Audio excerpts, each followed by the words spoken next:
in my estimation, they are qualitatively different. What Hamas is publicly what it's doing is genocide. What Israel's doing is not genocide. You and I have talked about this war in Gaza for ever since it started, this phase of the 75-year conflict.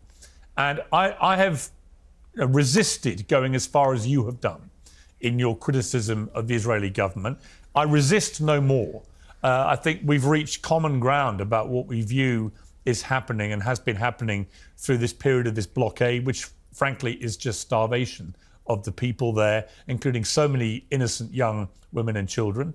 And I think that the incessant bombing and killing, and we don't know how many civilians have been killed, but it is on a daily basis. It looks like hundreds of people every day, with no apparent attempt, it seems to me, to have any real plan for how this ends or what happens when it ends, other than if you look at what Smodrich has been saying, probably the most right-wing member of a very right-wing government, he is talking in a genocidal language about kicking all the Palestinians out. So I think you and I have reached a place in the last few weeks where we are in agreement.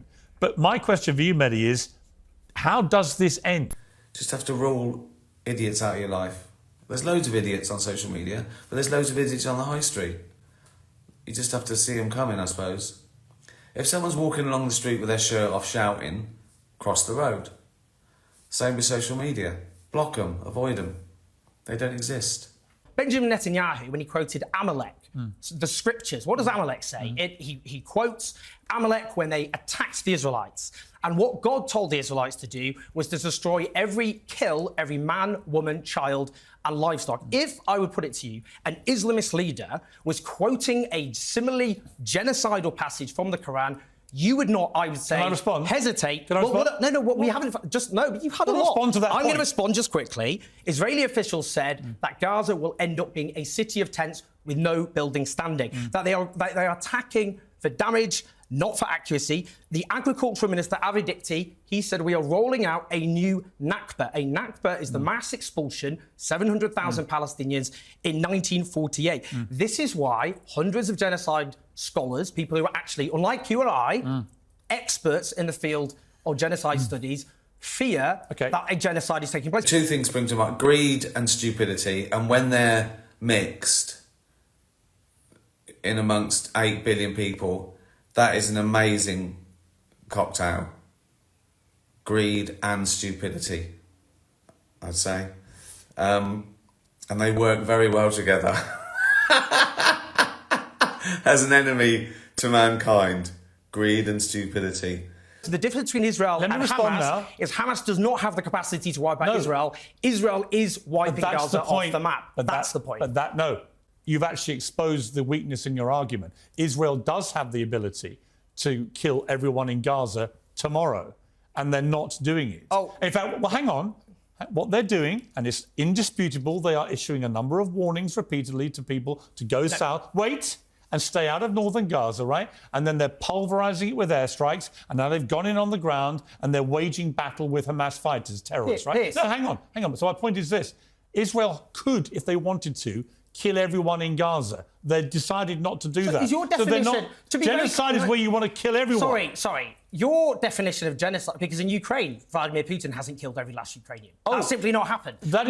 No, he hasn't. And nor has he stated his intention to do so, and nor as brutal and barbaric... Vladimir Putin, absolutely, by illegally invading a sovereign country and indiscriminately bombing anything in front of him... Indiscriminately bombing? ...is waging a form of genocide. Wow. Indiscriminate bombing. Gaza, more than 2 Hiroshima bombs worth have been dropped on East London in the space of 5 weeks. OK, let me ask... I sell my tours out on social media. It saves me doing interviews and stuff, I suppose. But it's not important in the greater scheme of things, is it? I mean, it is like reading every toilet wall in the world. But, you know, you don't have to do it. It's virtual. If you don't like it, don't go there.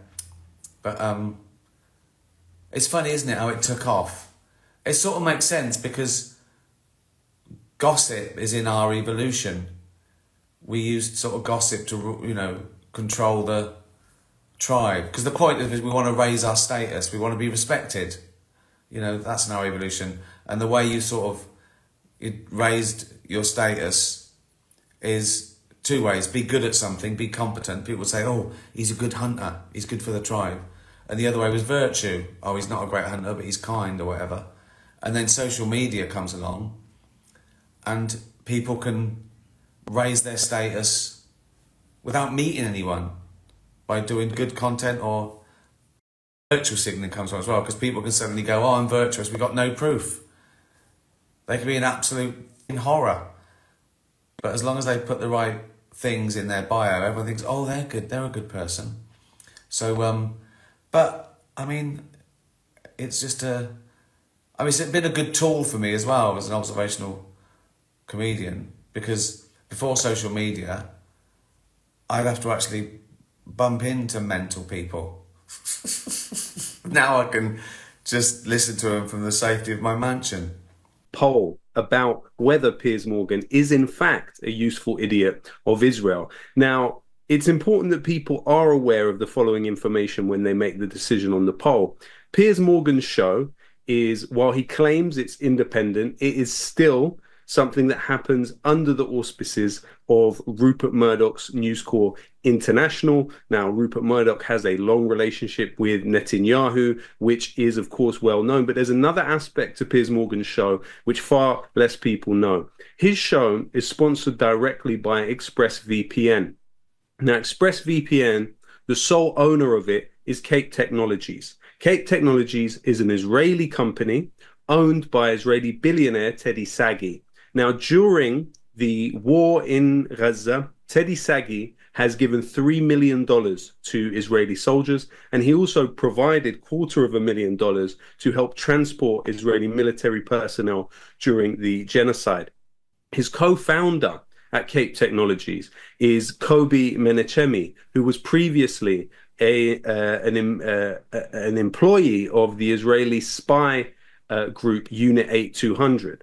And also the CEO of that organization, Cape Technologies, was previously Ido Ehrlichman, who was a soldier in Unit 217, the Duvdevan unit. They call them Musta'arabin. They go disguised as Arabs to carry out intelligence operations and assassinations against Palestinians, as we have seen a plethora of this sort in the recent period in Gaza, in Jenin, and other places. And the current head of accounting at Cape Technologies, very likely to be the person who allocates funding towards Piers Morgan or any of the other podcasts who are also sponsored by the Cape Technologies company ExpressVPN, is Liron Peer, who is also an alumni of Unit 8200. So here we literally see Piers Morgan, probably unbeknownst to him. I think he's completely aware of Rupert Murdoch's inclinations and associations, but I don't think he's so aware that ExpressVPN is a Cape Technologies owned enterprise, and Cape Technologies is literally directly related to the Israeli military. You also have to remember that Teddy Sagi owns Camden Market. So I think that if you were looking at boycotting, Camden Market would certainly qualify with this relationship with Teddy Sagi. We are really at a new juncture with all of this. You have the liberals of yesteryear who did Israel's bidding in the attritional war against Corbynism, where they cancelled everything that moved or breathed in a pro-Palestinian direction, today hand-wringing and in disbelief about Israel and its butchery against the people of Gaza. And there is really a bitter vindication in that for all of us who have really given so much sweat, tears, and actually blood for the Palestinian cause across these decades.